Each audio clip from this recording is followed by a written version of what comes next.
Welcome to the GCNTech show. This week we're talking upgrades. The best upgrades to make your bike lighter, faster and more comfortable.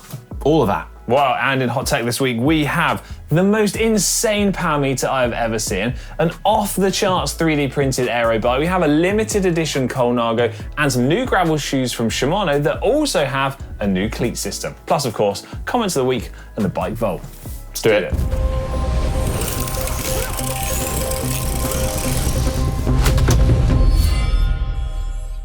So this week we're talking about upgrades, the best upgrades that you can make in 2025, because things change, technology moves on and things are different now.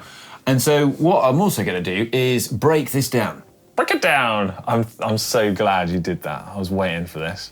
You really delivered on that. Just like that. So yes, we're going to break it down into lightweight, because everyone loves weight, aero, comfortable like upgrades, and also just things that just make your bike goddamn better. Yeah, I'm down for it. Okay, so first, weight-saving upgrades. Everyone likes saving weight on their bikes, right? And whilst we've said it's not always important, it's a nice thing to do, isn't it?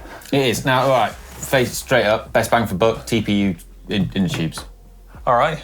There you Can't go, argue with that. It's actually mega. Yeah. But then the big thing as well is, we've considered this, all the different aspects of this. The next thing I'd jump to straight away, chain set. Yeah, I think people try to generalise group set as the whole thing, but the chain set is where the bulk of this weight is held, right? Especially in sort of cheaper or budget group sets. The weight of these things sometimes is absolutely off the charts, like over a kilo and a half, some of the budget ones. And then if you got like an entry-level bike, like an entry-level thing from, say, Walmart or might be heavier if you got it from Walmart. Your chain set, or Amazon, like the Amazon bike we had. Yeah, you can be looking at like 1.7 kilos for a chain set. That's mental. Right. Anyway, obviously the first thing anyone is likely to think about doing is upgrading to Dura Ace chain set, of course. Well, you've got so many of them. I've got so many. They typically weigh about 700 grams or so, right? And there are much lighter options out there than that as well. Light, but not the lightest. Yeah, so I think chain set's good for a number of reasons. Yeah. Not just because it's a big weight-saving area, and in terms of bang for buck and weight-saving, it's good, but also because it gives you the opportunity to do, like, other things. So like if you go for some sort of options like, well, I don't know. First up, I'm just jumping ahead. Rotor, Li, the Chinese brand that are making like nice carbon chain sets.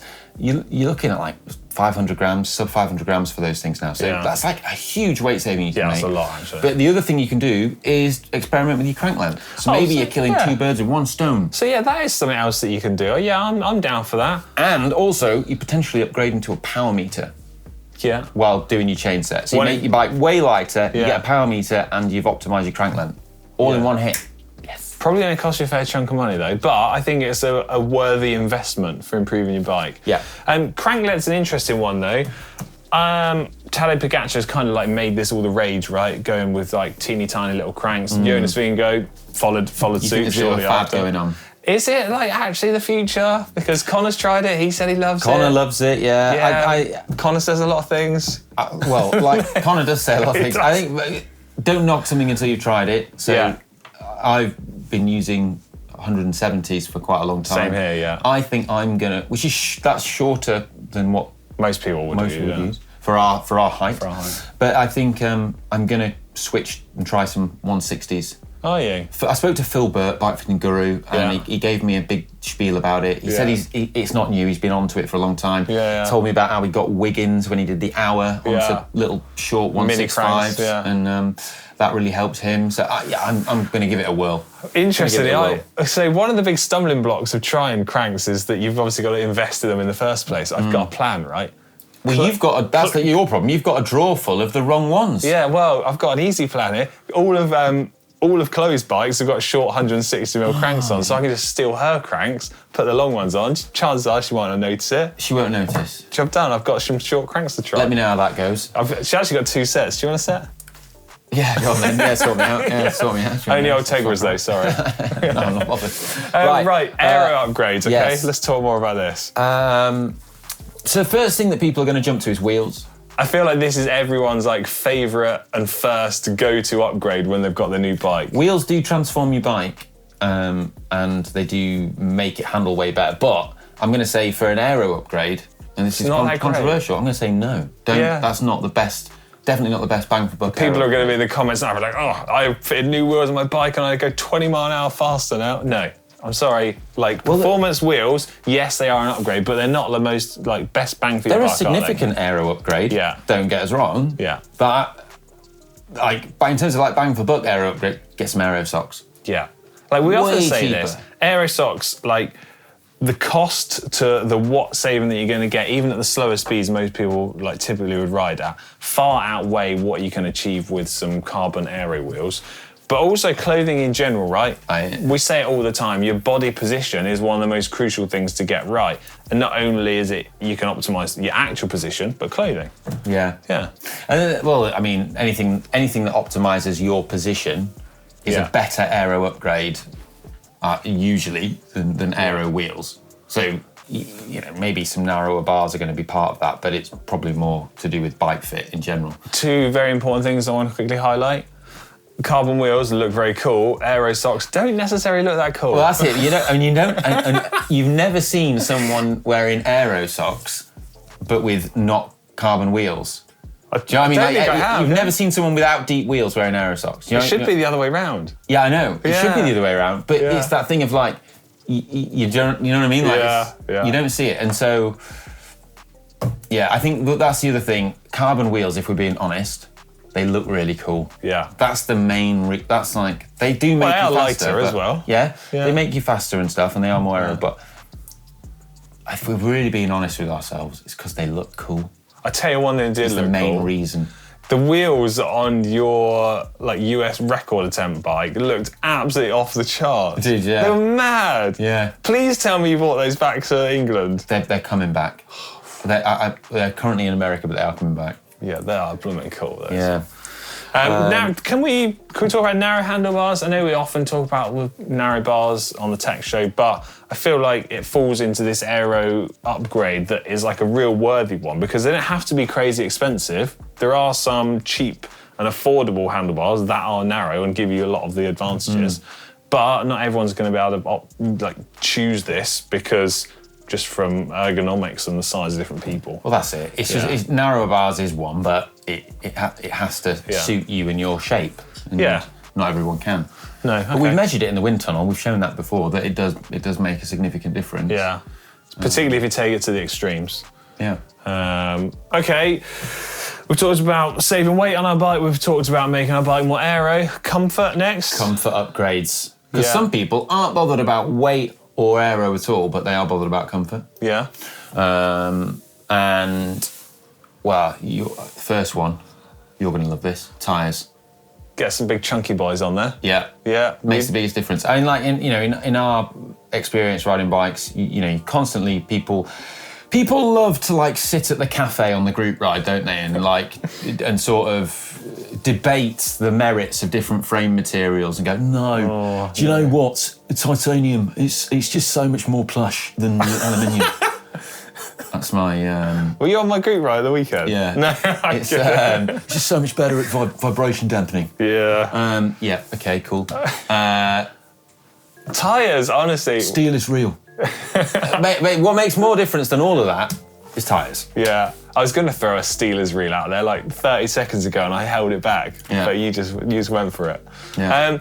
Look, we say tyres all the time in terms of, typically we talk about tyres is for performance upgrades, right? But they also fall into the category of improving the comfort of your bike when like coincided with getting the pressure right, obviously. So I think that's important to have. Also, if you ask most people, one of the first things that they find becomes uncomfortable on their bike, I think most people are going to say, like, bum saddle, right? And I think you need to get the saddle right. And the thing which I find... It's like the most common upgrade when someone buys a new bike is to swap the saddle straight. Yeah, the thing that I find... experienced cyclists do that. Frustrating at times is that people assume that the more expensive saddle is going to be the comfortable one, but the most important thing to get right is to get the shape right first, and then you can look to if you want to splash the cash and get the lightweight fancy one. Yeah. Saddle is like the biggest one. Yeah. But I think, again, it's like bike fit comes into it, but then I think a nice sort of fairly cheap solution that I think makes quite a bit more difference than people realise is just getting some really squidgy nice bar tape. especially if you're doing longer stuff on your hands. Yeah, okay, yeah. Yeah, and depending on your position, you might be someone that rides with more weight over handlebars or not. But personally, I actually quite like thin bar tape, but I know that's not the common, it's not the like common choice for comfort. Yeah, but yeah, such is life. Right. So we've already talked about wheels in this regard, but let's now continue to break it down. I'm not making the joke again. Into just upgrades that just make your bike nicer. Yeah. Because this is important. People are into this. Do you think we should categorise this section or maybe break it down slightly? Well, wheels do make your bike look cooler. They make it look nicer. So there's that. Yeah. But I think the other one is just like gears. Yeah, okay. I think you need to expand on this first, because you can't just throw gears out there. What do you mean? Well, when your gears are like working perfectly and it's just Yeah. all like clockwork and it's all really nice, Yeah. that's like absolutely mega. But I think people don't realise that in terms of upgrades, there are group sets that just never going to feel amazing. Like, you know, some like real like entry level stuff. It doesn't matter how well you set it up. Sometimes it's like we're talking the trickle down has got really good now. So you can go quite low down into the tiers of group sets and get something that's really good. Yeah. But still, I'd say that at the very bottom, stuff is just a bit pants. Yeah, I think it's just because it's a case of just making it work and it's okay rather than making it nice. But it's like, you know, I remember when I first got a bike that had 105 on it. Yeah. And it was immediately like, oh my God, this is amazing. Like, it just so satisfying, like the click and it just goes, and it's like in. I feel like if we have 105 right as our marker point here, I think below 105, there's some okay things, but some questionable group sets out there. But as soon as you get to 105 and above, I feel like in terms of the use, everything is like seamless, it's all reliable, it's like dependable and precise. And then the differences you get above 105 get increasingly smaller. Yeah, there's just something really satisfying about using something that's just a really good piece of product design that really works and is really functional and is really good. And so that's kind of what I'm talking about. But I mean, I'd also include in this, and you know, like it's in terms of bang for buck, it's not like a great upgrade, but ceramic bearings. Oh, people are going to hate you for saying this. I know, but like it's not, and I'm not suggesting this in like a performance thing, but there's a real attraction to it in terms of just making your bike better. Like, so for example, the weekend I was putting some drip-on wax on my chain, of course, and then you backpedaling that, and I was backpedaling the crankset, as you do, and even just then as I'm doing that, I'm like, oh, that feels so good. It's so smooth as I'm like turning the cranks, like, oh. Yeah, that's satisfying. Yeah, I'm totally with you. There's something to be said. Well, I guess like really nice bearings, like really good bottom bracket, really set up really well. There's no resistance in it. It's just like, You could broaden this right out to just a bike that is really nicely set up and maintained. It doesn't have to be like crazy expensive ceramic bearings, but that moment when you're like, everything on this bike just runs silky smooth. Well, I'm including wheel balancing in this as well. Of course. It's just like chef's kiss, you know? It's just like, oh, so good. It feels amazing. Look, you've banged on about wheel balance. You still haven't tried it. I still haven't tried it. Maybe I'll get you on it. I don't know what I'm missing out on. You wait. There's no stopping me. GMBN did a video on it. Oh, they would like, since we did ours. Yeah. And so Ferg at GMBN, he's a crazy like downhill and amazing skills, and he's just gone and done a race with balanced wheels. And he's just been out, swearing by it. Yeah. He says the crazy thing is like when you're in the air and the wheels are spinning as you're on a jump, something I know nothing about. Me neither. But like, he's like not having the wheels spinning in a way that's like throwing off your balance, and like it's just so much. Well, that makes a lot of sense. So much more control in the air. So I'm like, oh, it's so cool. Maybe balanced wheels is even more of a thing for mountain biking because the tyres are so big as well. Yeah. Well, look, who knew that you were going to find the next marginal gain for mountain biking? I think people found it before I did. But maybe you've like helped get it across to the mountain bike world. Yeah, maybe. Yeah, we can hope. Yeah. We should probably launch optimising your tyre pressure in here because at least it's something that's free to do. Yeah. So you can just look up a chart online, type some information in, and you've got a way to make your bike comfortable, potentially even faster as well, and you haven't spent a penny. Yeah, mega. Did you not tell me earlier somebody was questioning your tyre pressure choices for the US record attempt? Yeah, there was some said, comments in that, yeah. Here's my weight, here's my system setup, and you were like, this is what the calculator is saying. Someone was like, no, you're wrong. Yeah. Okay, right. Like that's our list, okay? Yeah. Basically, we're at the end. Those are the things which we feel are most important to us, and also things that we would recommend to other people as areas to look at for optimizing for those specific use cases. Yeah. But of course, it's not the only way to go about it. So we're going to open this up. Get involved in the comments section down below. What kind of things are your go-to things to do for your bike to improve for comfort, reduce weight, and improve aerodynamics? Yeah. Right, it's now time for Hot Spicy Tech, and we're going to kick things off with this absolutely off-the-charts looking 3D printed titanium aero bike from number 22 Bikes called the Reactor V2. Can you remember why they're called number 22? Of course I can, it's just number 22 on the periodic table. Which is what? Titanium. Yep. There was a split second there, I went to doubt myself. I was like, oh yeah, it's definitely titanium. Right, so I think it was probably, I want to say maybe last year or right at the start of this year when they launched the Reactor V1, which was their like 3D printed, kind of more extreme aero bike. Well, now things have gone a bit further. Version 2's a lot further. This thing looks amazing. Yeah, so we'll have a picture of it up on screen. But really what I think we should highlight is it's still not at its finished production state. So you can't just go online, can't buy this yet, press order and have one turn up. No.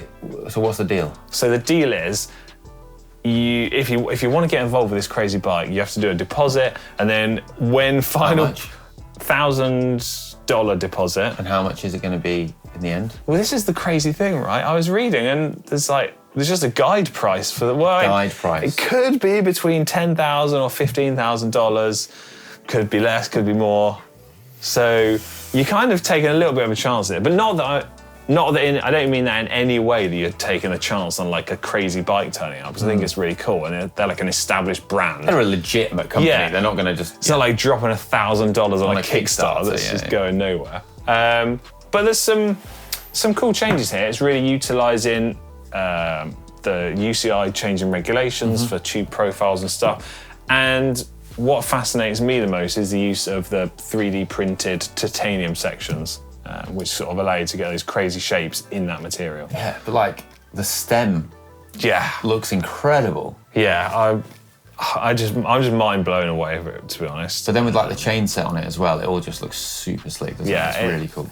You love the titanium. I mean, I look at this bike and I'm just like, if I just had a spare £15,000, I'd be placing an order. I think get all your cranksets sold, you'd probably be there. Maybe if I sell all my chain sets in one go, this could be the solution. Anyway, moving on from one premium bike to another. There's another one. So Colnago brought out a special edition bike for the Vuelta, España, happening right now. This is one of only 90 being made. And if you want one, do you know how much it is? I don't. €25,000. It makes the 3D printed titanium bike. Oh no, sorry, $25,000. It's called the Rosso Vuelta because I think that means red. Yeah, I can get on board with that. So and it's in red and gold, which is like the colours of Spain. Yeah. And it's got a load of cool bits on it. Dura Ace only. I'm happy about that. Yeah. And it's got custom envies on it that have like little Colnago club logos on them and stuff, and like custom graphics. It's got like full ceramic speed throughout it, carbon tie rotors.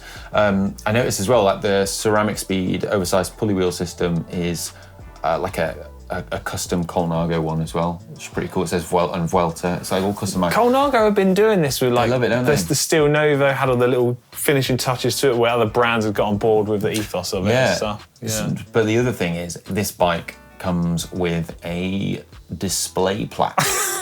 What do you make of that?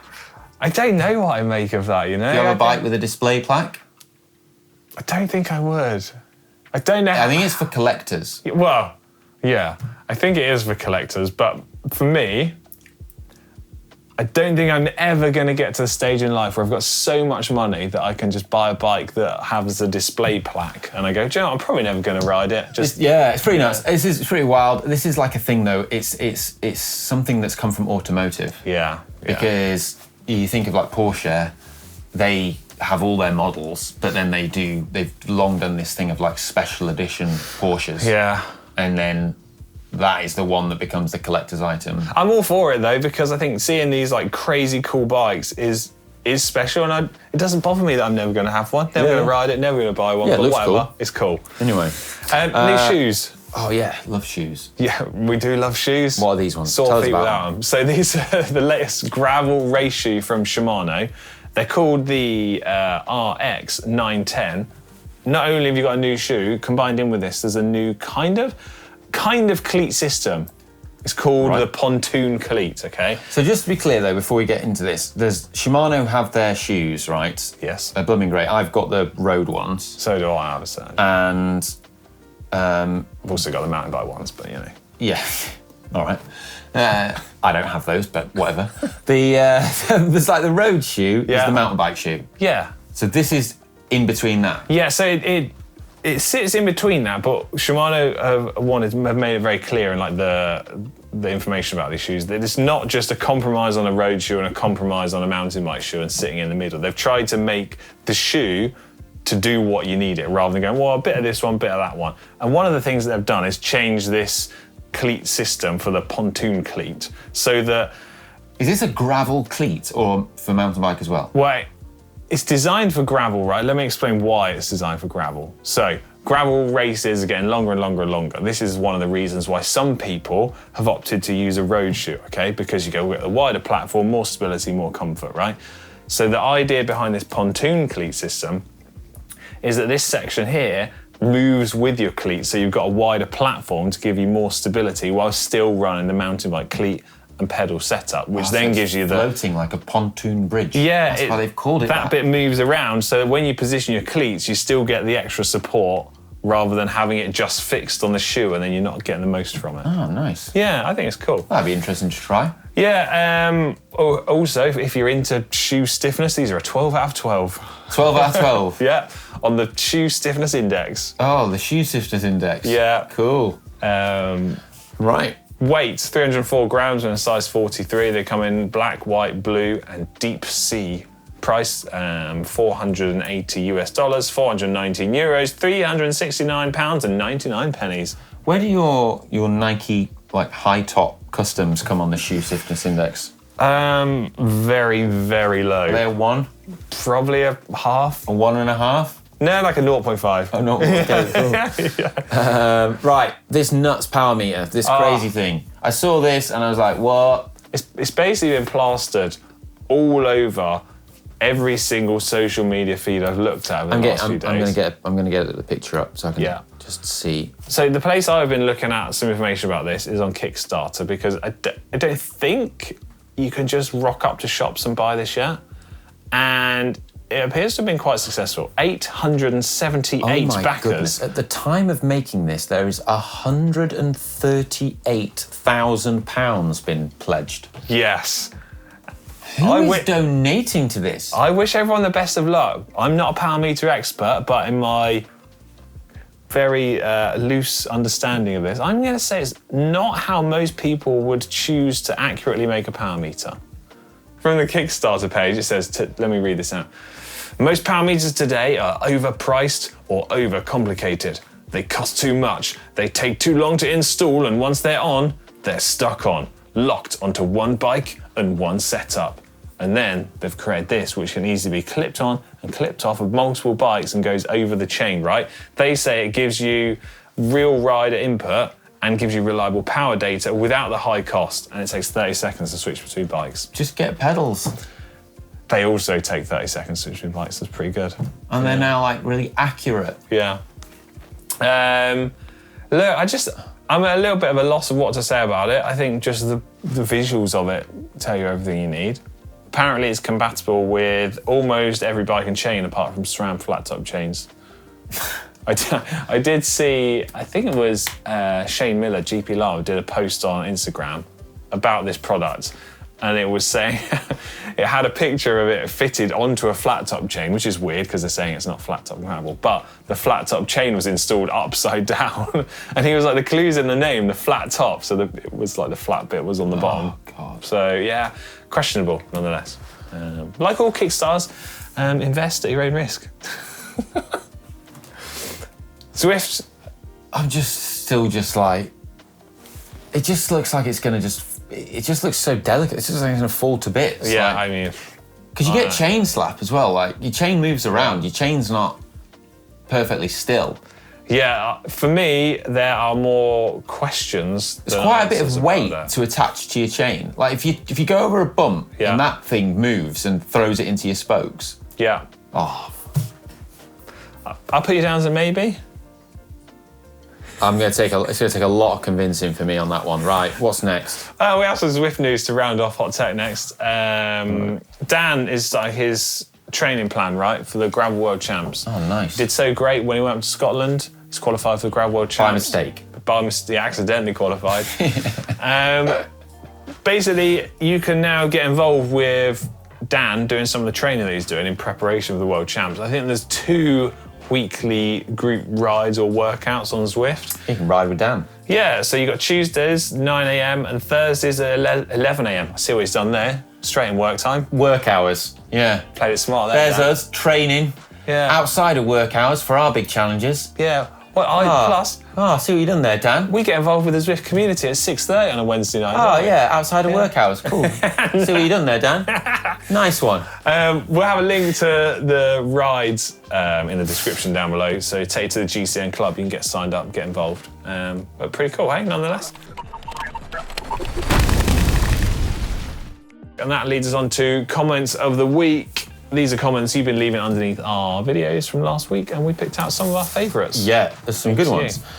So under last week's show where we were talking about the tech that Matt Richardson used. Oh, yeah. Yeah, in the Flying 200. We were talking about his Vortex skin suits and how Vortex offers for £7,000 they will make you 4 of them. I saw lots of jokes and lots of people picked up on this. Totally unwittingly, we said 4 skin suits. Yeah. Because that's what they're making, 4 of them. Yeah. A lot of the comments were like, 4 skin suits or 4 skin suits? Yeah. Considering we have They said the latter is a niche marginal gain. That's from David E. Hain. Considering we have the jokes and mentality of a 15-year-old boy. How did we miss this?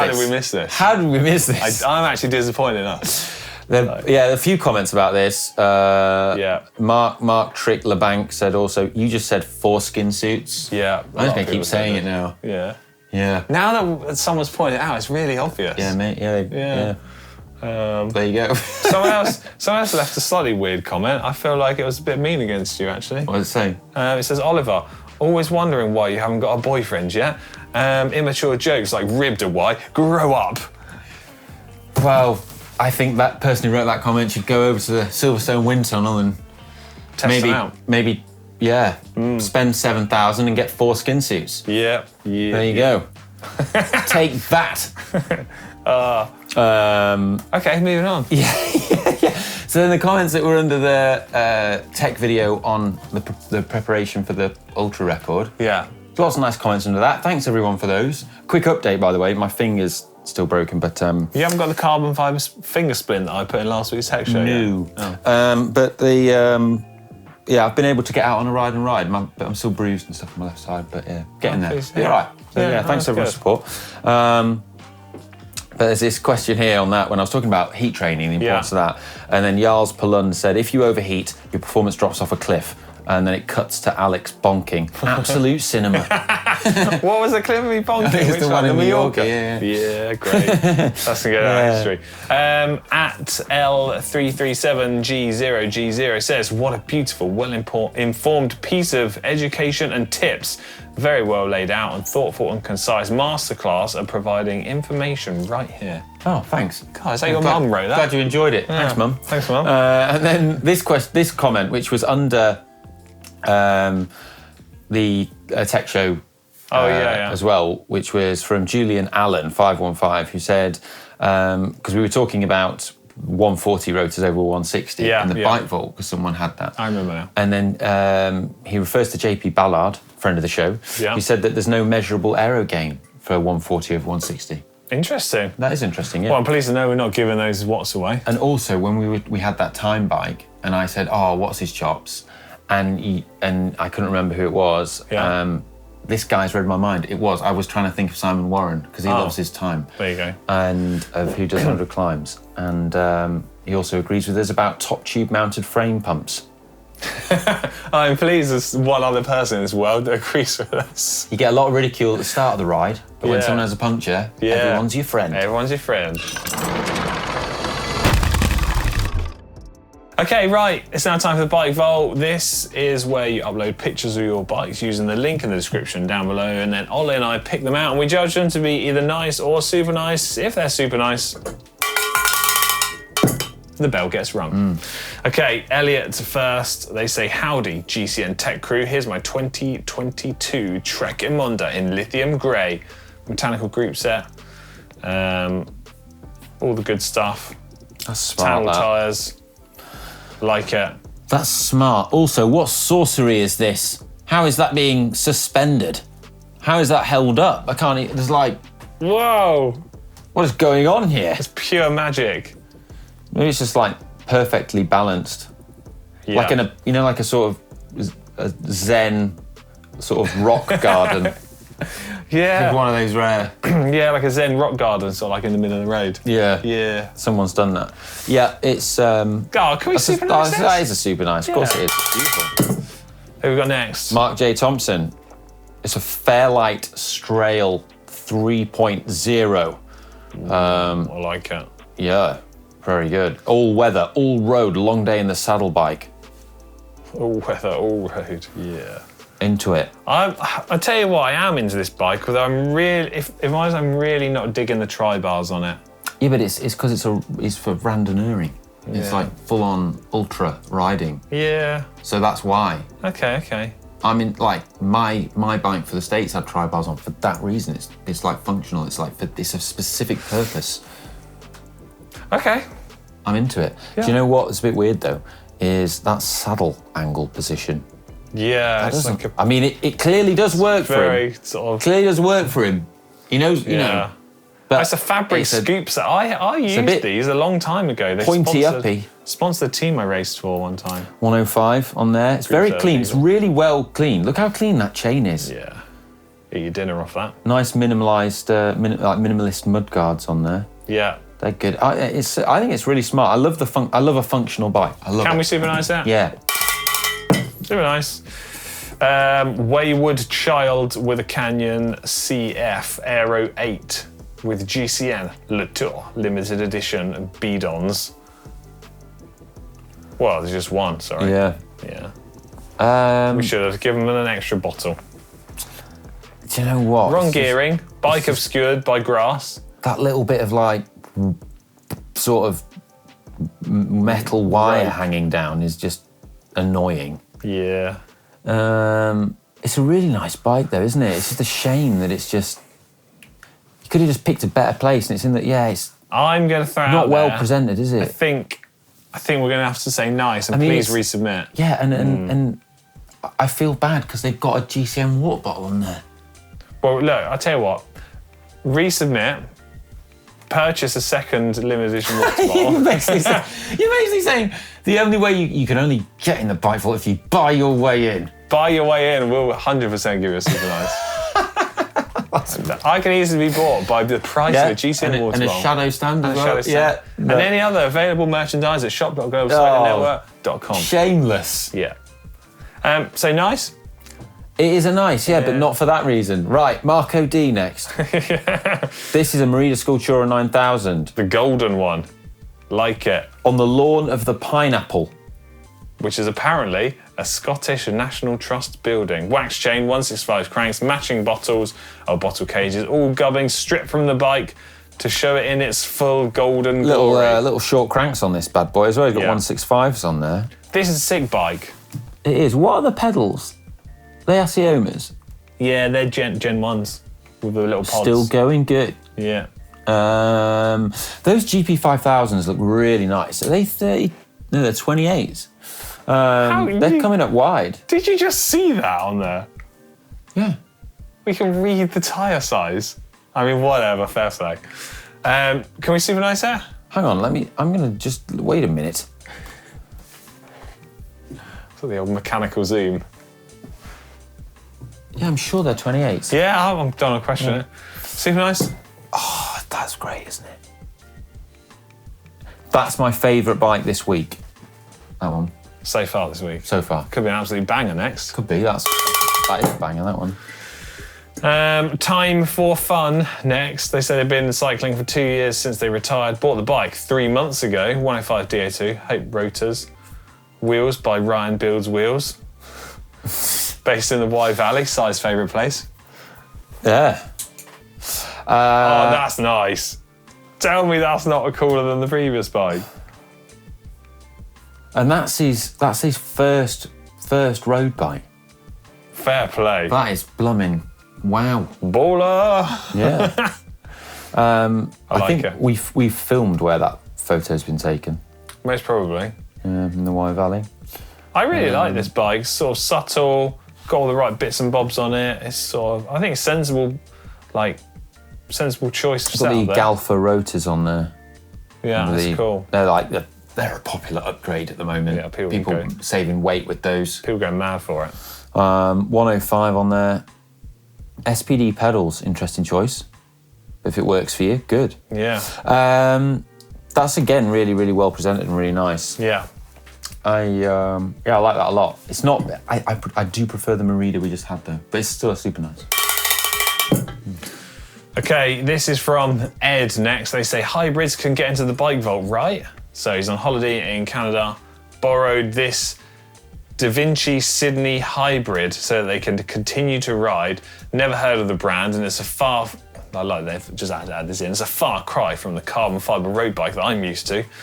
Nonetheless, 3x9 speed Sora, and the picture is alongside Arizegg Lighthouse in Nova Scotia, where ice creams are usually served. There's a lot going on in that message that he's written. Because it's like, I just want to know more. Why? So usually served? Alas, not this morning. What? But why? What was going on there? No idea. There's a sign on the lighthouse. We need to investigate the sign. It says, by order of the something... No camping. No camping. There's a very I mean, those tyres look incredibly sensible. They look like no nonsense, no puncture, incredibly sensible tyres. The bell, I'm assuming it's a bell, is massive. Yes. On the end of the handlebars. Yeah, I think it's cool. Do you know what? I think even though, right, it's not his bike and he's not especially proud of it because he thinks it's a bit of a clunky hybrid. But I think it's cool. I think what it represents, getting out, going for a ride, doesn't matter what bike you're riding. Doesn't matter. I think in this instant, he's gone to a really cool place. Look, this is the bike day. to ride and get an ice cream on. Don't let anyone tell you otherwise. It's a rental. Yeah. Super nice. Well, same for cars. Rental cars, fastest cars about. Rental bikes, fastest bikes rag about. It. Super nice. Let's go around in skids. Just everywhere. Get your deposit back. Oh, we're so immature. Yeah. Right, that's it. This is the end of the bike vault. It's also the end of this week's GCNTech show. Mega fun. Hope everyone at home enjoyed it. Get involved in the comment section down below. And as always, if you want to help support our channel, subscribe and turn on notifications. Love you. Bye. See ya.